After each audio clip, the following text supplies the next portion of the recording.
Hello hello మీకు కాదు ఫోన్లో బిజీగా ఉంటాను నేను ప్రొడ్యూసర్ని కదా. హలో ఏంటి వారణాసియా? నేనే వేసాను బోల్ డబ్బులు, నేను ఎంత చెప్తే అంతే అక్కడ. మీరే ప్రొడ్యూస్ చేశారండి వారణాసి?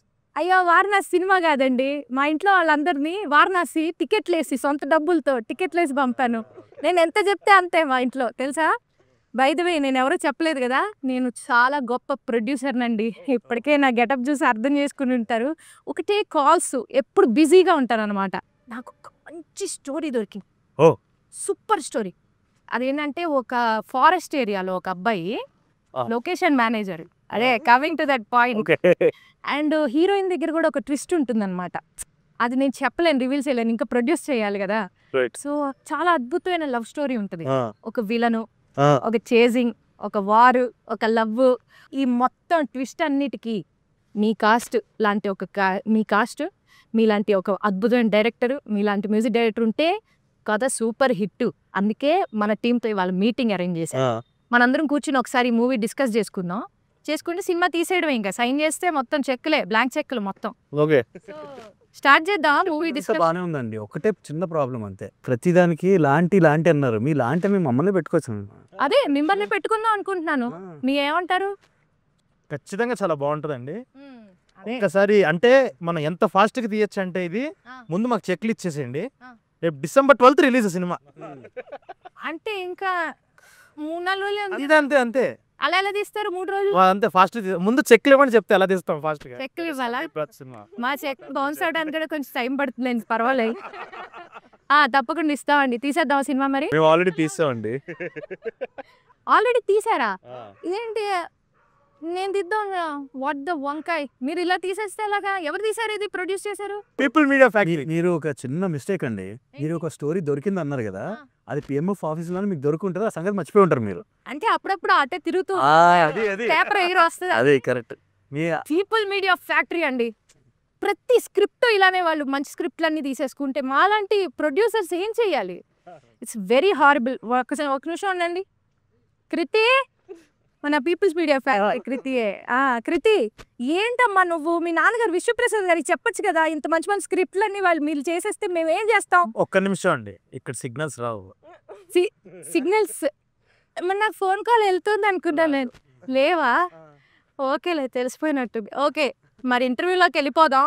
ఎలాగో సినిమా నేను ప్రొడ్యూస్ చేయలేదు కాబట్టి కొన్ని ఇంకొక సినిమా స్టోరీ ఉందండి మనది, ప్రభాస్ గారిని పెట్టుకొని, ఆయన ఓల్డ్ గెటప్ ఇది కూడా ఉంది, అది చేసేయచ్చు మీరు. ప్రభాస్ గారిని ఓకే అయితే డ్యూయల్ రోల్. అది మీకు January 9th వచ్చేస్తుంది రిలీజ్. అది ఇప్పుడు మీరు చేశారంటే January 9th వచ్చేస్తుంది. అది January 9th అప్పుడు వచ్చేస్తుంది. టైటిల్ కూడా మీకు తెలిసే ఉంటుంది. ఇస్తాం, మీరు ఏదైనా పెట్టచ్చా?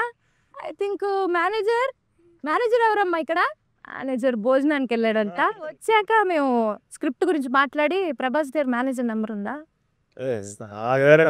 ఇస్తారా? ఓకే ఓకే, బ్లాక్ లో ఉంటాను ఎలాగో, బట్ స్టిల్ ట్రై చేస్తాను. అయితే ఈ మూవీ గురించి కొన్ని విషయాలు మాట్లాడదాం అనుకుంటున్నాను. సో కొన్ని ఇన్ఫర్మేషన్ లాగుదాం, ఎలాగో నేను చేయలేకపోయాను కాబట్టి మీరు ఎంత బాగా చేశారో చూద్దామని అనుకుంటున్నాను. సో రోషన్ గారు, మిమ్మల్ని కన్వీనియంట్గా మోగ్లీ అని పిలుస్తాను, ఎలాగో మోగ్లీ సినిమాలో హీరో మీరే కాబట్టి. ఈ సినిమాలో ఏ ఎలిమెంట్ విన్నాక ఇమీడియట్లీ ఎస్ నేను ఈ సినిమా చేసి తీరుతాను అనిపించింది? టైటిల్ విన్నాక. ఓన్లీ టైటిల్ విన్నా, ఎందుకంటే నాకు చిన్నప్పుడు మా నాన్న మోగ్లీ అని పిలిచేవాడు. కథ ఆఫ్ కోర్స్ సిక్సర్ కొట్టాడు సందీప్, స్క్రీన్ ప్లే అన్నీ కూడా ఇంకా దాంట్లో నో డౌట్. టైటిల్ విన్న తర్వాత ఒకటి అమ్మ ఇది నా కోసమే అన్నట్టు అనిపించింది నాకు. మీరేమో వాళ్ళ నాన్నగారు ఫోన్ చేసి అడిగారా? నేను జెన్యూన్ సర్ప్రైజ్ అయ్యా, నాతో కూడా చెప్పాడు యాక్చువల్లీ ఫ్యూ డేస్ అగో. I was surprise because because too much of a coincidence కదా, నాకు సబ్జెక్ట్ సంబంధం లేకుండా తిని ఒకటి రాసుకోవడం, అందులో కూడా మెయిన్ హీరో పేరు అదే అయి ఉండడం. I was like oh that's maybe it's destiny like that. అసలు ఏం వినకుండా మోగ్లీ అని విని ఏం వినకుండా విన్న తర్వాత కథంతా విన్నాక టైటిల్ విన్నాక yes this is my story. Sequences కూడా there are really great sequences. అంటే ఇప్పుడు నాకు పర్ఫార్మ్ చేయడానికి యాజ్ అన్ యాక్టర్ కూడా టు బీ ఏబుల్ టు ఒక రసాన్ని బయటకు తీసుకురావడానికి, ఒక రసం కానీ జ్యూస్, నిజంగానే జ్యూస్ ఉండే కంటెంట్ ఇది. సో అది విన్నాక బాగా జ్యూస్ బాగా తీస్తారండి, బాగా తీసారు బాగా. ఓకే, సో మీ first movie bubble gum and ఇప్పుడు మోగ్లీ. అవును. సో అందులో బాగా రొమాన్స్ అనే రసాన్ని బాగా పండించారు కదా. మరి ఇందులో లవ్ అండ్ వార్ ఒక వారియర్ టైప్ ఆఫ్ క్యారెక్టరైజేషన్ ఉంది. వారియర్ అయితే కాదండి స్టార్టింగ్ లో అయితే. యాక్షన్ సీక్వెన్సెస్ అన్ని ఉండేసరికి అలా అనుకున్నాము. యాక్షన్ సీక్వెన్సెస్ అయితే ఉంటాయి బట్ ఏమీ చెప్పట్లేదు ఇన్ఫర్మేషన్. బబుల్ గమ్ కి దీనికి తేడా ఏంటి అంటే ఏది ఎంజాయ్ చేశారు ఫస్ట్? ఏది అంటే ఏ కథ ఆ కథ దానికి దీనికి కంపారిజన్ పెట్టుకుని రొమాన్స్ నేను ఏ సీక్వెన్స్ ఆ సీక్వెన్స్ ఎంజాయ్ చేశాను. సో లైక్ ఇక్కడ తగ్గట్లేదు. ఓకే, అన్ని సీక్వెన్స్లు బాగా ఎంజాయ్ చేస్తున్నారు. ఓకే అండి. సో సందీప్ గారు, మీకు ఒక క్వశ్చన్ అండి. అసలు మీ టాలెంట్కి, మీకున్న స్కిల్కి, మీకున్న టాలెంట్కి మీరు నాతో కనుక సినిమా సైన్ చేస్తే మీకు కంపల్సరీగా నేషనల్ అవార్డు ఇప్పిస్తానండి. కంపల్సరీ నేషనల్ అవార్డు అంటే అక్కడ ఇక్కడ మన ఊర్లో కాదు, వేరే పైన ఇండియా మ్యాప్ పైన ఒక ఊర్లో ప్రెసిడెంట్ ఇస్తారు. అది డిఫరెంట్ ఎక్స్పీరియన్స్. అయిపోయిందండి ఎక్స్పీరియన్స్ ఆల్రెడీ వచ్చింది నేషనల్ అవార్డా? ఓకేలే, ఏం చెప్పనివ్వట్లేదు నన్ను. సరే, ఇంకేదైనా అవార్డు ఇప్పిద్దాం. సో మీరు ఈ స్టోరీ రాయాలి అని ఇన్స్పిరేషన్ అసలు ఎక్కడి నుంచి మొదలైంది మీకు? ఒక లవ్ స్టోరీ చేయాలి అని అనుకున్నామండి. ఇంకా లవ్ స్టోరీ చేయాలి అని అన్నప్పుడు ఈసారి అంటే ఏంటంటే సేమ్ ఇంతకు ముందులాగా ఎలా అయితే ఒక కలర్ ఫోటో చేసినప్పుడు ఒక లవ్ ఉంది, కామెడీ ఉంది and at the same time లాస్ట్లో ఒక పీక్ ఎమోషన్ ఉంది. సో ఇంకొకసారి మన స్ట్రెంగ్స్ని ఒకసారి అలా బేస్ చేసుకొని ఈసారి ఒక లవ్ స్టోరీ చేద్దాం, కాకపోతే ఈసారి యాక్షన్ లవ్ స్టోరీ చేద్దాము ఇంకొంచెం అప్గ్రేడ్ అయ్యి అని అన్నట్టు లెవెల్ 2 యా. సో ఆ లెవెల్ 2 అన్న దాంట్లో చూసుకొని ఈసారి యాక్షన్ లవ్ స్టోరీ చేద్దాము అని చెప్పి స్టార్ట్ చేసింది కాదు ఇది. సో ఒక 4-5 months ఆఫ్ వర్క్ సాలిడ్గా జరిగిన అంతవరకు కూడా ఇంకా సీరియస్గా తీసుకోవాలి. వర్క్ చేస్తున్నాము. ఓకే, ఇది చాలా ఎక్సైటింగ్ ఉంది చేయడానికి అన్న ఫీలింగ్ వచ్చిన తర్వాత ఇంకా అప్పుడు ఫస్ట్ ఇంకా రోషన్ని కలవటము ఇంకా అలా తీసుకోవడం. రోషన్ ఆల్రెడీ మీరు మైండ్లో ఫిక్స్ అయ్యారా దీన్ని చేస్తే బాగుంటుంది అని? అదే అండి, 4 months ఆఫ్ వర్క్ జరిగిన తర్వాత అసలు ముందు ఒక యంగ్ లవ్ స్టోరీ రాయాలి, ఒక ఫ్రెష్నెస్ ఉండాలి ఇందులో అనుకుంటున్న టైంలో బబుల్ గమ్ వచ్చింది. బబుల్ గమ్ చూడంగానే ఇంకా అప్పటి నుంచి ఇంకా ఒకసారి కలిసాము. ఇంకా ఫిక్స్ అయిపోయిన తర్వాత నుంచి ఇంకా మైండ్లో పెట్టుకొని. మరి ఇప్పుడు నేషనల్ అవార్డు ఆల్రెడీ వచ్చేసింది అన్నారు, మాకేం లేదు ఇంకా పని, మీకేమి ఏం చేయలేకపోతున్నాం. బట్ కలర్ ఫోటోకి వచ్చింది కదా నేషనల్ అవార్డు. అప్పటి నుంచి ఇప్పుడు ఈ సినిమా చేసే టైంకి ప్రెషర్ ఏమైనా పెరిగిందా? లైక్ ఆల్రెడీ ఆ సినిమాకి వచ్చింది, ఈ సినిమాకి ఇంకేం తేవాలి అని. ఒకటి ఫస్ట్ ఏం తేవాలి అన్నాం కన్నా పేరు పోగొట్టకూడదు అన్నది గట్టిగా ఉంది. అది ప్రెషరే.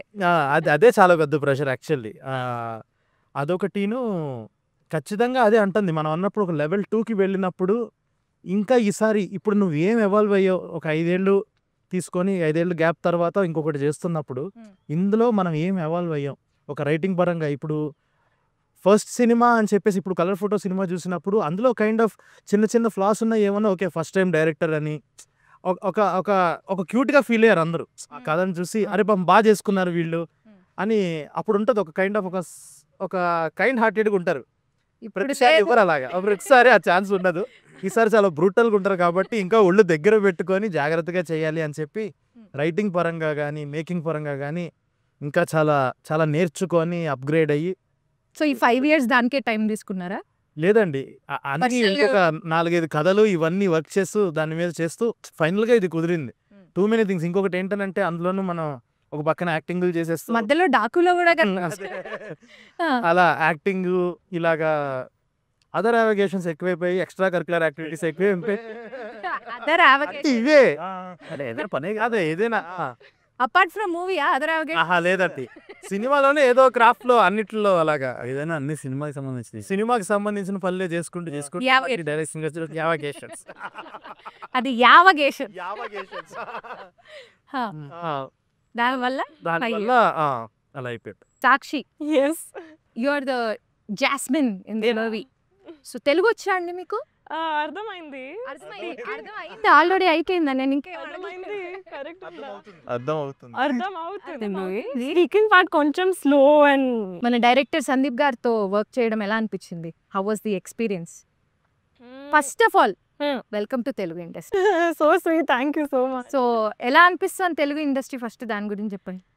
I feel extremely blessed, and I keep saying this everywhere, because to start my journey here in Telugu film industry, which is known for, you know, larger than life experiences in cinema and the visuals. So this has been going on since decades, and now I get the opportunity to step into it with such great people around me. I don't think so everybody gets that chance. I'm really lucky, and again, with the luck, I really take this as a responsibility to again showcase my art in the best way possible. So I've been having my best time. Wow, nice. You know Bahubali? Of course, everybody. Yeah. Watched in theater. But Telugu industry is known for big films, and we are happy to invite you here. అయితే ఇప్పుడు మన director గారితో work చేయడం ఎలా అనిపించింది? How was your experience? Sandeep sir, Does he give inputs while shooting or? Definitely. Like, I am a proper director's actor, so the first time when we had the look test and audition also, I think that is what I got connected very easily to, was the understanding and the clarity that he has. You know, he's very calm as a director. He'll give me clarity with the scenes and everything. So yeah, I remember exactly a year back we had our look test at the People Media office, and the producers and my director, I instantly connected with the story, with them, and they have been really guiding me throughout this journey and helping me to pass my ways. But this is like your debut movie, right? Yeah, in our first movie in your career life. So what, I mean, like, being a debutant, how do you find this going through this movie and the journey? And you know, it's the first time experience, and you know, I don't know whether you know a lot of things about the film. So have you done anything related? చిన్నప్పటి నుంచి Okay. చిన్నప్పటి నుంచి I've been in the world of cinema, because my Nana Garu is a dance choreographer. So the world of films and art was something I was always connected to. And in fact, our dinner table conversation has always been about films and arts and everything. So film information tini perigaru. Okay. No, like in my childhood also, everybody, like all my classmates would go to tuitions after school.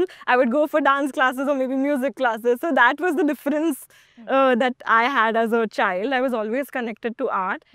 But yes, this is my first official film, and the way I had imagined and I dreamt of, it is exactly like that, but there is a lot of depth into it that I had to learn about, because, you know, first when you look at it, you just get attracted towards the glamour side, and once you get to that position, you understand the intensity and the importance of where you are. Correct. So yeah, it was a great learning experience for me, especially because different language, different culture altogether. How are you understanding the language? Or I've been, again, Telugu industry, I've been watching Telugu cinema since my childhood with my papa, and Telugu songs are my favorite. Bhairava Garu's music is there in my playlist since a very long time. Okay. Next music director for my movie. So ఈ మూవీలో music చేయడం experience ఎలా అనిపించింది? చాలా బాగా అనిపించిందండి మాకు. మరి మా రెండో సినిమా కలర్ ఫోటో తర్వాత అవును, తెలుస్తుంది, మీ బాండింగ్ బాగా తెలుస్తుంది. సో చాలా ఎంజాయ్ చేశానండి కలర్ ఫోటో అప్పుడు. ఎలా అయితే మాకు క్రియేటివ్ డిస్కషన్స్ కానీ, లేకపోతే స్టార్టింగ్ నుంచి సాంగ్స్ దగ్గర నుంచి పోస్ట్ ప్రొడక్షన్ వరకు కూడా ఒక జర్నీ ఎలా అయితే ఉండిందో, దీనికి కూడా నథింగ్ షార్ట్ అండి. In fact we had more memories, more experiences for Mowgli. And అదే ఇంకా breakfast, more coffees, more breakfast. అదే కాఫీ బీన్స్ కూడా మీరే తెచ్చుకొని మరీ చేస్తున్నారు కదా, అర్థమైంది. వెరీ రా. చాలా అసలు అంటే చాలా ఫైన్, ఆల్మోస్ట్ డిఫరెన్స్ ఉండదండి. సరదాగా కూర్చుని కౌర్లు చెప్పుకోవడానికేనో, సరదాగా కూర్చుని ఐడియా డిస్కస్ చేసి ఒక సాంగ్ కంపోజ్ చేయడానికి పెద్ద డిఫరెన్స్ అనిపించదు చూసేవాళ్ళకి. ఎందుకంటే రెండు అంతే ఫ్రీక్వెంట్గా మేము చాలా టైం వెళ్ళారా లొకేషన్స్కి ఎప్పుడైనా? చాలా అరుదుగా. షూటింగ్లో నా సేవియర్స్ ఎవరంటే అండి మన ప్రొడక్షన్ వాళ్ళండి. వచ్చిన వెంటనే ఫస్ట్ వాళ్ళు ఎక్కడున్నారని ఎత్తుకుంటాం, మంచిగా ఏదో కాఫీ మంచి కాఫీ తాగితే స్నాక్స్ ఏమి ఉన్నాయి రాసుకో అంటారు. అలా చేసి కూర్చుంటారు. లేకపోతే చాలా తక్కువ అండి. సో లొకేషన్కి వెళ్ళలేదు. బట్ హౌ మీకు ఎలా తెలుస్తుంది అంటే ఈ సౌండ్స్కేప్ ఇవ్వాలి ఈ సార్ట్ ఆఫ్? అమ్మో అని మీరు లొకేషన్కి వెళ్ళడం దాకా అంటున్నారు. మనోడు నెక్స్ట్ మీద ఎంత బాగా చెప్తాడంటే అసలు నిజంగా కళ్ళ ముందు చూపించేస్తాడండి. ఓకే. అసలు నేను ఫస్ట్ టైం ఇప్పుడు ఏదైతే సినిమా నేను రికార్డింగ్ చేస్తున్నానో ఇంకా కొంచెం మిగిలిందండి, ఫైనల్ స్టేజ్లో ఉన్నాం. అసలు తను స్టోరీ ఏదైతే చెప్పాడో ఆల్రెడీ సినిమా చూసినట్టు అనిపించింది రెండోసారి సినిమా చూడడం. అంటే చాలా బాగా చెప్తాడు కదా బేసిక్గా. సో అందులో చేస్తున్నారు మీరు ముందుగానే సినిమా చూపిస్తే ఎట్లా? సో ఆ మీరు అన్నట్టు లొకేషన్స్ కానీ ఆ అంబియన్స్ ఏంటి లేకపోతే మూడ్ ఏంటి అన్నది మాకు కన్వే చేయడానికి చాలా డీటెయిల్డ్గా చాలా ప్యాషనేట్గా చెప్తాడు. సో అది డెఫినెట్లీ కమ్ అక్రాస్ అండి, చాలా ఈజీగా అర్థం అవుద్ది. అంటే ఈ లొకేషన్స్ అన్ని మైండ్లోకి వచ్చేస్తాయి. సో లక్కీగా అది మాకు అలా కుదిరింది. బట్ ఆ థీమ్ అది ఫాలో అవ్వడానికి మీరైనా రీసెర్చ్ అయినా చేస్తున్నారా? లైక్ ఫారెస్ట్ థీమ్లో ఒక, బికాజ్ నేను ట్రైలర్ చూసాను అండి. అసలు హాలీవుడ్ రేంజ్లో ఉంది యాక్చువల్లీ, అదిరిపోయింది. థ్యాంక్స్ అండి. అదే ఆస్కార్ కదా, ఎలాగో హాలీవుడ్ రేంజ్లోనే ఉంటుందిలే. బట్ స్టిల్ బట్ మీరు ఎలా, how are you doing any research for the? అంటే అది ఇంకా ప్రతి సినిమాకి ఇప్పుడు ఏంటి, ఇప్పుడు కొత్తగా ఏం చేస్తున్నారు అంటే ఈ మధ్య what are the latest trends which are there right no and what is everyone else doing, ఇది కాన్స్టెంట్ అండి ప్రాసెసే. సో ఈ సినిమాకి కూడా మొత్తం మీరు స్క్రిప్ట్ ఆల్రెడీ చదివేశారు కదా, మీకు తెలుసు కదా, తెలిసిన వాళ్ళకి నేను చెప్తాను స్క్రిప్ట్ మీరు ఏమైనా మార్చారా అని నేను టెస్ట్ చేద్దాం. మొత్తం అడవిలో జరుగుతుంది కాబట్టి కొంచెం డిఫరెంట్గా ట్రై చేసామండి. రేపు అందరికీ నచ్చుతుందని అనుకుంటున్నాం. Definitely. Already Saiyaara and Vanavasam super hit అయిపోయాయి. అండ్ సయ్యారే అయితే నాకు చాలా చాలా నచ్చింది.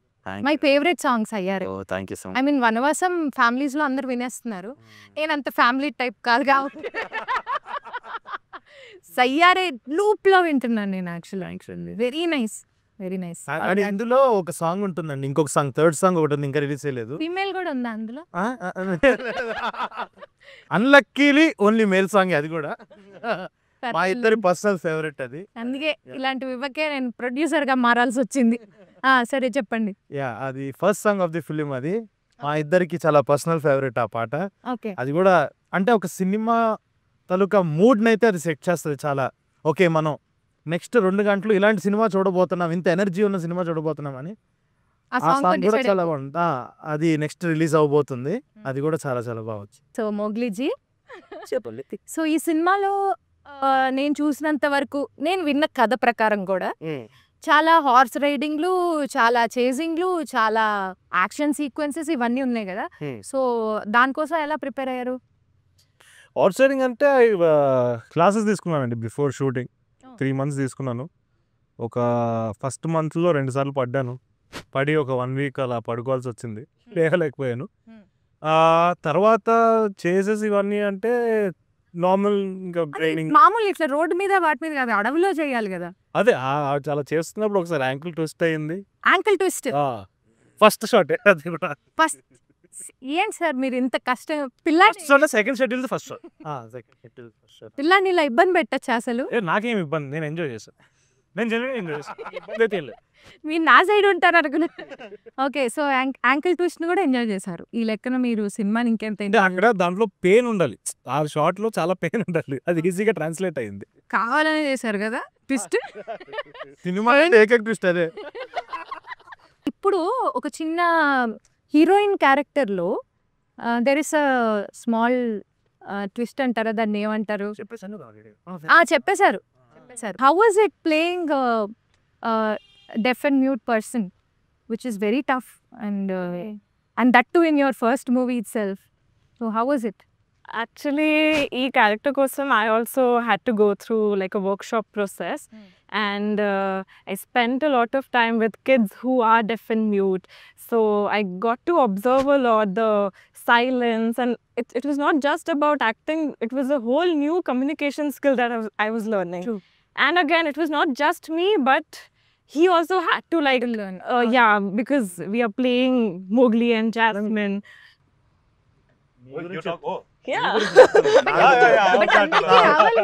అదే అందరికీ నా గురించి అనుకుంటున్నాడు, వీళ్ళిద్దరు గురించి అని. మీరు వర్క్షాప్ తీసుకున్నారా సైన్ లాంగ్వేజ్ మీద? చూస్తూ ఉన్నాం మేము. అది ఈవిడ ఏం నేర్పిస్తే అదే వచ్చింది. బేసిక్ గా location manager, local location manager కదా, ఈడేం చెప్తే అదే వస్తుంది నాకు. అవును, పెద్ద రాకపోయినా కూడా బికాజ్ అంతకు ముందు తెలియదు కాబట్టి. బట్ దీని అర్థం ఏంటి? Hi. ఏం లేదు, It's like a hello. This is hello in proper hello in sign Yeah, language. yeah. It was Yeah, it was very challenging again with my first debut film. And as actors, we are always trained to like listen and react. And here I had to completely switch it off. And there was this small trick that I used to apply before going on sets that basically you shut your ears. So you listen the silence. So that is what people who are deaf and mute go. That's the normal that they hear. So very different world, and for me also a very different aspect of looking towards the world. That expressing love doesn't always needs language or words to express. So that was a very beautiful experience for me.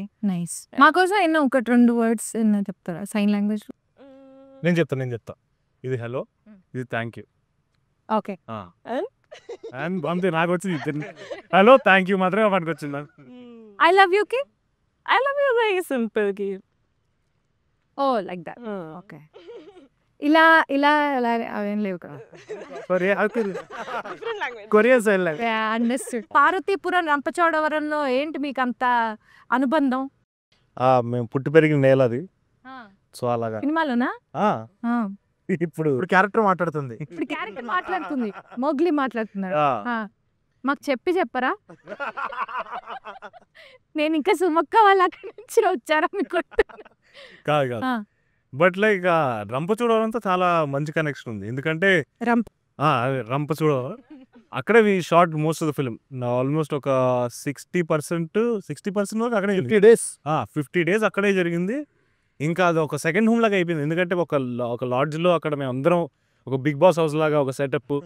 పొద్దున్న అయితే అక్కడి నుంచి అందరం బయలుదేరడం, return రావడం మళ్ళీ అక్కడికే. And it was a crazy experience. ఇంక రంపచోడవరంలో ఏ కార్నర్ లో ఏముందనే చెప్పేస్తా. మీ యాంకిల్ ట్విస్ట్ అయింది ఎక్కడ? అది యాంకిల్ ట్విస్ట్ అక్కడ ఒక రంపచోడవరంలో ఊరు చివర ఒక కొండ ఉంటుంది. ఆ కొండ కింద ఒక చెట్టు ఉంటుంది. ఆ చెట్టు దగ్గర. సో సందీప్ గారు ఈ మూవీలో రమామారుతి గారు డిఓపి కదా, ఆయన గురించి ఒక 4 ముక్కలు. Day 1 స్క్రిప్ట్ రాయడం మొదలుపెట్టిన దగ్గర నుంచి తను ఉన్నాడండి. తను యాక్చువల్లీ టైటిల్ కూడా పెట్టింది తనే. సో మేమేంటనంటే వేరే స్టోరీస్ మీద మేము క్యాజువల్గా ఐడియాస్ డిస్కస్ చేసుకుంటూ ఉండేవాళ్ళము. ఆ టైంలో స్టోరీ రాయడం స్టార్ట్ చేసిన తర్వాత తను కూడా వచ్చి మేము ఇద్దరం కూర్చొని, ఇప్పుడు మీరు ఈ టీజర్లో కానీ వీటిలో కానీ చూస్తే ఆ విజువల్స్కి అవి ఎందుకు అంత కథలో బ్లెండ్ అవుతున్నాయి అని అంటే డిఓపి కూడా వచ్చి కథ రాయటం వల్ల, కథలో ఒక భాగం అవటం వల్ల మనకి ఆ రెండు చాలా కరెక్ట్గా ఒకదాన్ని ఒకటి కాంప్లిమెంట్ చేసుకుంటూ ప్రతి సీను అలా వచ్చింది. సో అంటే జనరల్గా అందరూ సినిమాల్లో బెస్ట్ షాట్స్ అన్ని తీసుకొచ్చి ట్రైలర్స్లో వాటిలో పెడతారు కదా. మా దాంట్లో ఎక్కడి నుంచి ఏ షాట్ తీసినా కూడా వర్క్ అయ్యేలాగా ఆ లెవెల్ వర్క్ ఇచ్చాడు తను. సో తను కూడా ఏంటంటే అండి మోర్ దాన్ డిఓపి తను కూడా ఒక రైటర్. ఆ రైటర్ అవ్వటం వల్ల తను కెమెరా ఆన్ చేసిన దగ్గర నుంచి రాస్తూనే ఉంటాడు. మళ్ళీ ఆ కెమెరా ఆన్ చేసి అక్కడ ఒక కథ చెప్తాడు తను. సో ఆ లెవెల్ ఆఫ్ పొగడ్తే అండి. ఆ కెమెరాతో రాస్తాడు, అది అడ్రస్. సో జస్ట్ లైక్ తను దొరకడం నా అదృష్టం.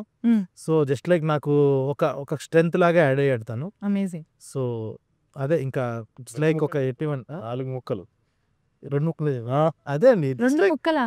మొత్తం 20 ముక్కల దాకా చెప్పండి. జస్ట్ లైక్ ఇప్పుడు దాకా 81 days ఆఫ్ జర్నీ. ఏ రోజు కూడా ప్రతిరోజు ఒక సీన్ బాగా రాగానే ఒకళ్ళనొకళ్ళు పిలుచుకోకుండా జస్ట్ ర్యాండమ్గా ఒక లుక్ ఇచ్చుకొని ఒక చిన్న స్మైల్ ఇచ్చుకుంటాం. Okay we're doing something great అన్న ఫీలింగ్లో ఆ లెవెల్ ఆఫ్ సింక్ ఉన్న candidate. Very happy his work అసలు ఫెంటాస్టిక్. సో మీరు మూవీలో మ్యూజిక్ డిపార్ట్మెంట్లో మీ ఇన్వాల్వ్మెంట్ ఎంత ఉంటుంది? లైక్ ఇన్పుట్స్ అని ఇస్తారా, లేకపోతే ఆయన ఎందుకు అంత ఆందోళనగా చూస్తున్నారు? మీరు నన్ను కాదు ఈ క్వశ్చన్ మీరు నన్ను అడగాలి. మ్యూజిక్ డిపార్ట్మెంట్లో మీ ఇన్వాల్వ్మెంట్ ఎంత ఉందని నన్ను అడగండి. మీ ఇన్వాల్వ్మెంట్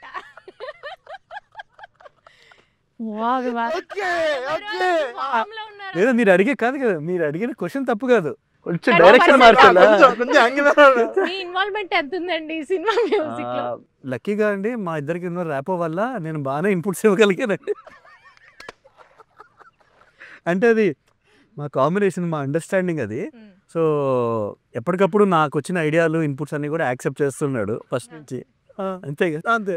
అండ్ ఇక్కడ కూడా మీరే డైరెక్ట్ చేస్తున్నారు ఏంటంటే. బట్ జోక్స్ అపార్ట్ తనకి బేసిక్గా నేను ఇప్పుడు చెప్పాలండి, మ్యూజిక్ అంటే తన ప్రాణం అండి. అది ఇట్స్ ఈవెన్ చాలా చాలా ఇష్టం అని చెప్పినా it will be an understatement, because తన మ్యూజిక్ అంటే చాలా చాలా ఇష్టం. వరల్డ్ మ్యూజిక్ హీరోస్ పుట్టే. బర్త్డే June 21st, మనోడి బర్త్డే June 21st, అది వరల్డ్ మ్యూజిక్ డే. అదొక కోఇన్సిడెన్స్. బట్ మ్యూజిక్ అంటే పిచ్చి. సో కలిసినప్పుడు మేము సినిమాకి పని చేయకపోతున్నా తనకు మాకు ఇష్టమైన పాటలు మేము వింటూ ఈ పాటలు ఈ లైన్ ఇది వచ్చినప్పుడు అది. సో ఇక పాటల గురించి డిస్కషను, తన మ్యూజిక్ మీద ఇష్టంతో ఆటోమేటిక్ నీకు ఒక దాంట్లో అంత ఇన్వెస్ట్ అయి ఉన్నప్పుడు మనం దాని గురించి ఇది ఎలా చేద్దాం అని have so many ideas naturally. So అలాగా ఫస్ట్ నుంచి ఇద్దరికి కూడా సో మెనీ ఐడియాస్, అసలు ఇట్ సైడ్ నుంచి ఇట్స్ బోత్ సైడ్స్ ఐడియాస్, ఇలా బౌన్సింగ్ టు అండ్ ఫ్రో మొత్తం షేరింగ్ ఐడియాస్ ఇదంతా ఎప్పుడు ఉంటుంది ఇప్పటికీ కూడా, ఆ సాంగ్స్ అయినా రీ రికార్డింగ్ అయినా. సో అది ఒక విషయంలో హ్యాపీ ఏంటంటే ఆ మొత్తం అదంతా కూడా కన్స్ట్రక్టివ్గానే ఉపయోగపడింది ఎప్పుడు మాకు. ఎప్పుడు ఏదో వర్క్ ప్రాసెస్కి ఎప్పుడు హిండ్రన్స్ అవ్వలే, అది ఇన్ఫ్యాక్ట్ సినిమాకి ఇంకా హెల్ప్ అయింది. నాకేదంటే అవును మన కరెక్టే కదా, అది ఇంకా బాగుంటుంది కదా అని చెప్పి. సో అలాగే ఎప్పుడు మా మ్యూజిక్ టేస్ట్ 90% సిమిలరా? చాలా సిమిలర్ ఉండటం వల్ల నాకు ఇప్పుడు నేను ఇలాంటి సందర్భంలో ఇలాంటి పాట నాకు ఇక్కడ ఇలాంటి పాట కావాలంటే నేను ఎలాంటి పాట కోరుకుంటానో తెలుసు. సో ఒక రిఫరెన్సెస్ డైరెక్ట్ ఎక్స్ప్లెయిన్ చేస్తారు, మాటలతో ఎక్స్ప్లెయిన్ చేయడమే. ఇంకా మాటలతో ఎక్స్ప్లెయిన్ చేస్తారు. ఎలాగో మీరు సినిమా చూపెట్టేస్తారు కదా, సో ఆయన జస్ట్ మీరు చెప్తున్నప్పుడే బ్యాక్గ్రౌండ్ ఆలోచించేసుకుంటారు. Oh nice. But background score also plays a major role in a movie. And మీరు బ్యాక్గ్రౌండ్ స్కోర్స్కి చాలా మంచి పేరు సంపాదించుకున్నారు ఇప్పటిదాకా. సో ఈ మూవీ బ్యాక్గ్రౌండ్ స్కోర్ ఎలా ఉండబోతుంది? ఆల్రెడీ ట్రైలర్ చూసేసాము, అద్భుతంగా ఉంది ఇందాక చెప్పినట్టు. So how are you working on the background score? అదే నిన్న చెప్పాను కదండి, ఈ సినిమాకి మిగతా సినిమాలకి ఒక్కటి something that separates this movies, ఈ సినిమా మొత్తం ఫారెస్ట్లోనే జరుగుతుంది. అండ్ హీరోది కూడా క్యారెక్టర్ ఎలాంటిదంటే, సినిమాలో ఒక పాటలో 2 లైన్స్ ఉంటాయండి, రామయ్యే అడవి అయితే హనుమయ్యే వీడు కాదా అని, హీరోని ఉద్దేశించి, మోగ్లీని ఉద్దేశించి. సో అంతా తనకి అడవి అంటే చిన్నప్పటి నుంచి అందరం పెరిగాడు. He knows in and out of the world, his world is that. So and he's in his element there in the forest. So అలాంటి క్యారెక్టర్కి తన వరల్డ్ చూపిస్తున్నాం కదండి సినిమాలో, all the events that are happening in his world. So మనకి ఆ world పరిచయం చేస్తుంది. సో అది ఆడియన్స్కి కూడా మనం కనెక్ట్ చేపించాలి కదండి ఆ వరల్డ్లోకి తీసుకెళ్తున్నప్పుడు. సో నాకు చాలా ఇంట్రెస్టింగ్ అనిపించిందండి ఆ జర్నీ కూడా. వన్స్ అదే I feel if we are successfully able to take the audience in to the world of Mowgli, then I think అది అక్కడ పాస్ అయినట్టు. అంతకుమించి మిగతాదంతా ఇంక సినిమాలో ఆ డ్రైవ్ తీసుకెళ్తుంది. Very nice. సందీప్ గారు, యూజువల్గా మీ మూవీస్లో క్లైమాక్స్ అసలు పీక్స్లో ఉంటుంది, అదొక డిఫరెంట్ ట్విస్ట్తో కూడుకున్న ఒక క్లైమాక్స్గా ఉంటుంది. నేను ఈ కథ విన్నప్పుడు ఒక క్లైమాక్స్ విన్నాను, అదే ఉంచారా లేకపోతే ఏమైనా మార్చారా? ఆల్మోస్ట్ చదివిందే ఉంటుంది. నేను చదివిందే ఫుల్ ట్విస్ట్తో ప్రీ క్లైమాక్స్ అండ్ క్లైమాక్స్ ఒక ఎలివేషన్లో అదిరిపోయింది కదా, అదే ఉంచారా? అదే ఉంచేసారా? చాలా బొమ్మ బ్లాక్ బస్టర్, అనవసరం మిస్ అయ్యాడు ఈ సినిమా. చెప్పండి క్లైమాక్స్ గురించి. జస్ట్ లైక్ ఒక చాలా చాలా ఎమోషనల్గా ఉంటుందండి. సో లాస్ట్కి అంటే ఇప్పుడు ఈ సినిమా ప్యాకేజ్ కూడా జస్ట్ లైక్ ఒక ప్యాకేజ్ లాగా, ఫస్ట్ హాఫ్ అంతా మంచి ఫన్ ఉంటుంది, సెకండ్ హాఫ్ ఒక కైండ్ ఆఫ్ అడ్రినలిన్ రష్ ఉంటుంది, కోపం వస్తుంది బాగా, ఒక బాగా బాగా కోపం వచ్చే మూమెంట్లు ఉంటాయి. సో క్లైమాక్స్ మాత్రం చాలా ఎమోషనల్గా ఉంటూనే ఒక డౌన్ అయిపోతారు ఆడియన్స్ ఒక కైండ్ ఆఫ్ ఎమోషన్లో. లాస్ట్కి వెళ్ళేటప్పుడు మాత్రం వెళ్తే ఒక పెద్ద హై ఇచ్చి అయితే పంపిస్తాము. చాలా హై అయిపోయాను నేను స్క్రిప్ట్ విన్నప్పుడు. 2 రోజులు తూలుతానే ఉన్నాను నేను. అసలు మా ఇంట్లో వాళ్ళు ఏం తాగొచ్చావు అని అడిగారు. లేదు స్క్రిప్ట్ విన్నా, మోగ్లీ స్క్రిప్ట్ అని చెప్పాను. నేను మిస్ అయిపోయాను. PMF strong competitors. Anyway, so అలా ఉంటుందన్నమాట క్లైమాక్స్. ఓకే, నేను ఊహించిన విధంగానే ఉంది. సో మోగ్లీ గారు, మూవీలో వైవా హర్ష క్యారెక్టర్ కూడా చాలా డిఫరెంట్గా ఉన్నట్లు ట్రైలర్లో చూసినంత వరకు అయితే, ఇప్పుడు now he's been doing amazing roles many movies. So ఈ మూవీలో ఆయన పాత్ర ఎలా ఉండబోతుంది? ఈ మూవీలో చాలా ఇంపాక్ట్ఫుల్ క్యారెక్టర్, చాలా మంచి పెద్ద క్యారెక్టర్, అండ్ వెరీ అంటే పివిటల్ క్యారెక్టర్ అంటారు కదా, అంటే సర్లేండి ఎక్కువ కథ రివీల్ చేయను నేను. బట్ హర్ష చెముడుతో it's been a crazy experience. ఎందుకంటే నాకు చాలా హెల్ప్ చేశాడు. ఈ సినిమాకి పార్వతీపురం పాడేరులో సెటప్ అయింది కాబట్టి వైజాగ్ గ్యాస్ని తీసుకున్నాం. వైజాగ్ ఇంకా హర్ష పులుపొడి చేస్తాడు. సో దాంట్లో చాలానే హెల్ప్ చేశాడు, చాలా సజెషన్స్ ఇచ్చేవాడు. And to work with Harsha also on set కదా, it was a very pleasant experience. Because తను కూడా ఒక ప్రొఫెషనలిజంతో వస్తాడు సెట్ పైనకి. నో నాన్ సెన్స్, ఫస్ట్ మన పని మనం పూర్తి చేసుకుని దాని తర్వాత నాన్ సెన్స్ ఉంటుంది. అంటే సెట్ పైన ఉండదు తర్వాత ఫుల్ టు. సో అది పక్కన పెట్టేస్తే it's a great experience working with Harsha on set. Very nice. Okay, note this point mister Harsha. Of set it is not great. Okay Sandeep గారు, బండి సరోజ్ కుమార్ గారిది చాలా ఇంపార్టెంట్ క్యారెక్టర్ ఉంది ఇందులో యాజ్ అ విలన్. సో అది ఎలా డిజైన్ చేశారు, ఆయనని కాస్ట్ చేయాలని మీకు ఎలా అనిపించింది? ఫస్ట్ నుంచి ఈ స్టోరీ రాసినప్పుడు విలన్ క్యారెక్టర్ మీద కూడా చాలా ఎక్కువ కేర్ తీసుకుంది. అంటే బేసిక్గా ఒక సైడ్ ఒక లెవెల్ ఆఫ్ ఇన్నోసెన్స్ ఉన్నప్పుడు ఇంకొక పక్కన క్రూయల్నెస్, ఒక వికెట్నెస్ ఇవన్నీ ఉండాలి కదా. సో ఈక్వల్గా సమాంతరంగా ఉండాలి కాబట్టి సో ఆ క్యారెక్టర్ లాగా డిజైన్ చేసి, అంటే ఏంటంటే జస్ట్ లైక్ విలన్ అనగానే ఒక మొహం మార్చుకొని సీరియస్గా పెట్టేసి అలా అనుకుండా తన నుంచి కూడా ఒక ఫన్ సైడ్ ఉంటుంది. ఆ విలన్ క్యారెక్టర్లో కూడా ఒక ఫన్ సైడ్ ఉంటుంది. సో ఈ క్యారెక్టర్ కోసం అని చెప్పేసి ఒక చాలా చాలా చాలా నెలలు వెతికాము. సో ఇంకా చాలా రోజుల తర్వాత సడన్గా నాకు యూట్యూబ్ హోమ్ పేజ్ పైన సూర్యాస్తమయం అనే ఒక సినిమా, తను చేసిన సినిమా, తనే డైరెక్ట్ చేసి తను యాక్ట్ చేసిన సినిమా, అది ఒక థంబ్నెయిల్ కనిపించింది పోలీస్ లుక్లో. ఊరికే సడన్గా పెట్టి చూస్తే అసలు ఎగ్జాక్ట్ ఆ క్యారెక్టర్ కనిపించింది ఆయనలో. అంటే ఏంటనంటే ఆయన ఇంకా పర్ఫామ్ చేయటము ఇవన్నీ పక్కన పెడితే హీ బీయింగ్ హిమ్ ఒక కైండ్ ఆఫ్ ఒక అందులో క్యారెక్టర్ చాలా వరకు నేను రాసుకున్న క్యారెక్టర్ సిమిలర్గా కనిపించింది. అది చూపించేటప్పటికి సరే ఒకసారి అడుగుదాము, ట్రై చేద్దాము అని చెప్పేసి ట్రై చేశాను. సో ఆయనకు కూడా క్యారెక్టర్ బాగా నచ్చి హీ కేమ్ ఆన్ బోర్డ్. అదొక క్రేజీ ఎక్స్పీరియన్స్ అంతా కూడా వచ్చేటప్పుడు. కామెడీ బాగుంటుందా ట్రాకింగ్ మూవీలో? అంటే హ్యూమర్ ఎక్కువ ఉంటుందండి. అంటే కొన్నిసార్లు అంటే ఏంటంటే goes along with the movie. Exactly కామెడీకి హ్యూమర్కి ఉన్న తేడా ఏంటంటే ఫస్ట్ హ్యూమర్ ఆ చిన్న స్మైల్, కామెడీ లాఫ్.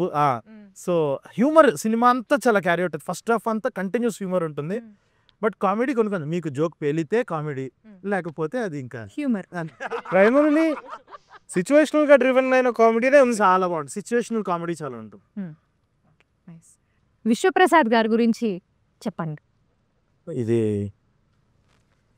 నిజంగా అండి, ఈ సినిమా వేరే ఏ ప్రొడక్షన్ వాళ్ళు చేసినా ఇలా ఉండేది కాదేమో అసలు. ఇలాంటి క్వాలిటీ ఎందుకనంటే ఆయన ఏ రోజు క్యాలిక్యులేషన్స్ వేసుకోరండి. చూసి ఓకే ఇది బాగుంది, ఓకే డన్, వీళ్ళకి ఇది కావాలి అని చెప్పేసి ఆ లెవెల్గా చూసే మనిషి. ఇప్పుడు ఇది ఈ మార్కెట్ దీనికి వర్కౌట్ అవుతుందా ఇలా అస్సలు ఏం ఆలోచించకుండా చాలా అడిగినంత వరకు ఇచ్చేసి అసలు చేశారు. నాకు చాలా చాలా హ్యాపీ. కొన్నిసార్లు నిజంగా వీళ్ళు ఇచ్చేస్తున్నారా, నిజంగా ఇవన్నీ మనం చేసేస్తున్నాం. కొన్నిసార్లు ఆ షూటింగ్ అందరూ మనమే ఆడుకుపోయి ఏంటి పెద్ద సినిమా సెట్ మనమేనా, దీనికైనా మనల్ని క్యాప్టెన్ అంటున్నారు అని చెప్పేసి ఆ లెవెల్లో అడిగినట్టు ఇవ్వాలి. ఓకే. సో చాలా చాలా సపోర్టివ్ వెళ్ళి. అంటే ఏంటంటే అండి, జస్ట్ లైక్ నేను ఒక 1 ఫిలిం ఎక్స్పీరియన్స్ డైరెక్టర్, తిను ఒక 1 ఫిలిం ఎక్స్పీరియన్స్డ్ హీరోగా ఖచ్చితంగా ఒక 80 రోజులు ఫారెస్ట్ బ్యాక్డ్రాప్, గుర్రము, యాక్షన్ అది ఇది అంటే ఎవరైనా భయపడతారండి. బట్ వీళ్ళు అసలు ఏది ఆలోచించకుండా ఓకే రాసేసుకోండి చెప్తున్నా. అవుట్పుట్ చూసిన తర్వాత ఇంకా అక్కడ నుంచి ఓకే మీకు ఒక క్లారిటీ ఉంది, ఇంకా మీరు చేయాల్సింది చేసుకోండి, ఇంకేమైనా ఎక్స్ట్రా కావాలంటే ఒక మాట ముందే చెప్పండి, మేము దానికి ఒక ప్రిపేర్ అయ్యి ఉంటాము అని చెప్పేసి ఆ లెవెల్ ఆఫ్ సపోర్ట్ అయితే ఇచ్చారండి. People's media and they really believed in the content. Sandeep కథని చాలా గట్టిగా నమ్మారు కాబట్టి ఇదంతా అయింది. సో దాంట్లో ఆల్సో ఐ థింక్ చాలా కేర్ తీసుకుంటారు. వచ్చే కంటెంట్ కానీ వాటిలో కూడా అని ఎప్పుడైతే పెట్టారో తెలియదు కానీ ఎన్ని సినిమాల తర్వాత సినిమాలు they been doing amazing job in. ఇప్పుడు I think their lineup is looking very good. తర్వాత రాజాసాబ్ వస్తున్నారు. అవును, మిగతా కూడా చాలా పెద్ద పెద్ద సినిమాలు వస్తున్నాయి. బట్ మనకి మన ఇండస్ట్రీకి ఎంతో సేవ్ ఇదే నేను పొగిడేస్తున్నాను ఫ్లోలో. Competitor one day I will reach that position. Sandeep గారు అయిపోయింది ఇంటర్వ్యూ. ఓకే. నెక్స్ట్ ఏంటి మీ లైనప్? చాలా ఉన్నాయండి, అంటే ఒకటని కాదు, చాలా ఉన్నాయా? చాలా చాలా ఉన్నాయి. ఓకే. ఆడిషన్స్ ఏమైనా ఉంటాయా? ఆడిషన్సా? దేనికండి ఆడిషన్స్? ఉంటాయా చెప్పండి. ఉంటాయండి. ఇక్కడ మీ ఆఫీస్లోనేనా? ఆ. కొంచెం అడ్రస్ ఇస్తారా సార్, మీకు దండం పెడతాను. నేను ప్రొడ్యూసర్ అనుకున్నారు ఇప్పటిదాకా. కాదండి బాబు, నేను కూడా ఆస్పైరింగ్ యాక్టర్ అండి. ఇలాగైనా అవకాశం దొరికి ఒక సినిమా చేయొచ్చేమో అని చెప్పి నేనే వాళ్ళకి దొంగతనంగా అబద్ధాలు చెప్పి దూరిపోయాను. ప్లీజ్ నాకు ఒక అవకాశం ఇప్పించండి, ఆడిషన్ చేస్తాను. ఒక్కసారి ఆలోచిస్తానండి నేను. ఇంత ఇంత యాక్టింగ్ చేశా ఇది కరెక్ట్. మీరు. ఆయనైతే ఏదో ఆలోచిస్తా అన్నారు. గుడ్. నేను సింగర్ అనే సంగతి మీకు తెలుసు. మనం ఒక ఫ్యామిలీ. ఆయన అంటే ఏదో అంటే ఇప్పటిదాకా అయితే ఇద్దామని అనుకున్నానండి. ఆలోచిద్దాం అనుకున్నారా? బట్ ఇప్పుడుతో నాకు అది కూడా పోయిందండి కంప్లీట్గా. సాంగ్ నాన్నగారు సారీ అండి, ఎంతో ట్రై చేసాం, అన్ఫార్చునేట్లీ. లేనట్టే నా అవకాశం. సరే, నెక్స్ట్ ఇంటర్వ్యూ ఎక్కడమ్మా చెప్పండి. సో చూసారు కదా interview. Mowgli is releasing on December 12th. So please go watch in your nearest theatres. Cinema అయితే అద్దరిపోయింది, దానికి అందరూ హామీ ఇస్తున్నాం. So please watch in theatres.